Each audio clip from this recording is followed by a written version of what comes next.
Hello everyone, my name is Zard and welcome back to another video. Today I'll be taking a look at set 76201, the Captain Carter and Hydra Stomper.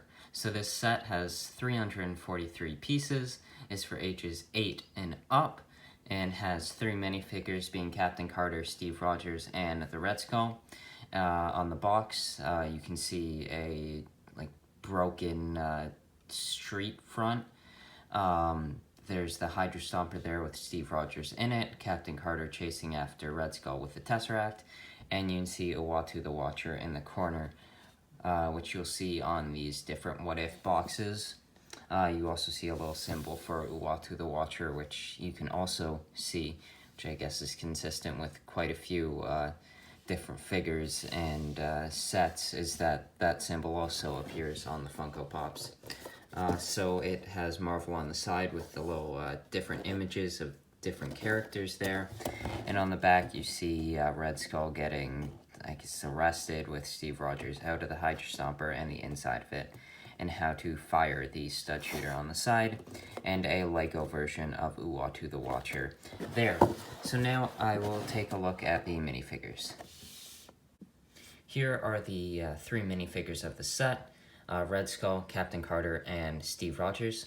So I will first take a look at Red Skull, which is technically a new variation of Red Skull, as he has leg printing in this version, where the previous version that came in the Avengers Tower did not. The torso is the same, but it really is a nice torso design. You see some accents of red in there, and just all the buckles and the metal buttons there look nice, and the Hydra logo there is also nice. He has a stud shooter with a red stud there. The Tesseract is using the Minecraft headpiece, which is a little big, but I think it's better than the 2 1x1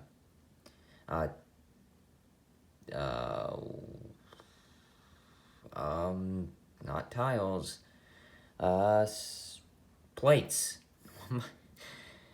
Been doing Lego for a while and I can't think of plates. There's some more red accents on the back with some more buttons and straps, and it is overall a really nice figure. And I quite like this version of Red Skull, which is an updated one of the really nice Red Skull from last year's Avengers Tower. So the next minifigure I'll take a look at is Steve Rogers, which has a sand green jumpsuit on. You can see a sweater underneath it, a bunch of straps and some buckles throughout it. He has no leg printing, which I don't really think is that necessary on this figure. You can see a backpack on the back. The face print I think is decent. There's a more angry one there, and I think the hairpiece also works. The only thing I would change about this minifigure is instead of having the normal legs, would have the mid legs, as Steve is shorter than most of the characters in the episode. So the next figure I'll take a look at is Captain Carter. This is an outfit we haven't seen yet in the show as of when I'm recording this, which is the Tuesday before episode 5. She's worn the normal outfit, which we saw in the first episode. Actually, I have it right beside me here. And here is the other version that was in the minifigure series, which you can see is way more detailed than this figure, with a different face print and a different hairpiece as well. The shield is quite nice. I like the color of it. The torso is also nice. It really reminds me of one of my favorite Captain America suits, being the stealth suit. So I automatically quite like this suit. The back has some straps there. There's the 2 expressions. I really like the other hairpiece they use in the minifigure series, so if I got another one of that, I'd probably replace that. Actually, no, I'm not really a fan of replacing things in sets, but that's one thing you could do to improve this minifigure and use that face print. She doesn't have any leg printing, but I don't really think that's necessary for most Captain Carter or Steve Rogers Captain America figures. But it obviously adds more detail to the figure. And overall, these minifigures I think are quite nice and are just really nice, but I do if you were trying to get this set just for that Captain Carter, I'd just go and spend the $5 and get the one from the minifigure series, as it's quite a bit more detailed and more accurate to the suit we've seen so far in the show. So now I'll take a look at the build. So here is the Hydra Stomper build. It's in the more normal green color that they use with some sand green and dark green accents throughout it, which I think I'd prefer this to be all in the sand green, but I do really like that they added the sand green and dark green accents, as I do really think that improves it. You can see quite a bit of gray throughout it, which is fine. I think that makes sense.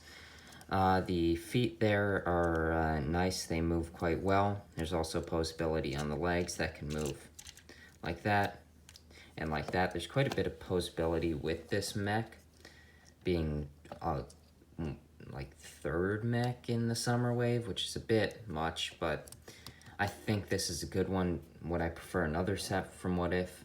For sure. I would prefer Doctor Strange, since we didn't get him in the set, or one from my personal favorite episode of episode 2 of T'Challa's Star-Lord. But I think getting this set is good. I just think it could be better with using or having a set from a different episode of the series. The arms also have some posability with some stickers throughout them, and the the sand green accents you can see throughout it. The head there is just one piece that can fold up and close down. There's some more stickers there, which is a Captain America shield, which doesn't make sense, but it's fine, I guess. I guess they didn't really want to have the more military numbers, which was numbers, it really doesn't matter, but I guess they didn't want that in the set, or we're just working on concept images, which I don't get why any concept image would have the Captain America shield, as it's Captain Carter in this universe. It can open up and you can put the minifigure inside, which is intended to be Steve Rogers, but can be any minifigure you'd like. And you can close him in there. You can see him through the side, but I don't really think that's that big of a deal. You can see the arc reactor type. I'm guessing that it makes sense that it, right, because Howard Stark would have had access to the Tesseract, so I think, I'm not sure. I'm thinking it's an arc reactor in there. The belt type black bit here, I really like the shaping of that, and just the overall shaping of this mech is quite nice. He has a back bit here, which is meant to be like thrusters that he can shoot up with. There's a bit more detail using parts like the telephone piece in gray. And overall, I think this mech is quite a nice build. And now I'll just go to my final thoughts on this set. So overall, I think this is a good $40 set. Would I suggest getting the Thor's New Asgard set over this being the same price? For sure. I think it overall has better minifigures and the build I prefer. But I do think this is a good playset. The minifigures are good. Of course, some improvements would be mid-legs for Steve, and using the new face print, new hair for Peggy. The Hydra Stomper build, even though it's not the correct color, I think is a good build, and probably one of my favorite mechs. I don't have the Ironmonger or the Sicarian Iron Man suit, which I'm planning to get, just don't have those yet, so I can't compare those. But from the mechs I do have, I do think this one is pretty good. And I like the different colors that they use with sand green, dark green, the normal green, and some grays throughout it. And overall, I think this is a good set, but I would suggest other $40 sets that you could get, or $25 set and a $15 set. I think there's other things you can do with Lego at the same price range that you would get more enjoyment out of with other than this set, especially since you can just go and spend $5 to get a Peggy minifigure if that's all you're wanting of this set, and a better Peggy minifigure of that. So I hope you enjoyed this video. I'll see you in the next one. Bye.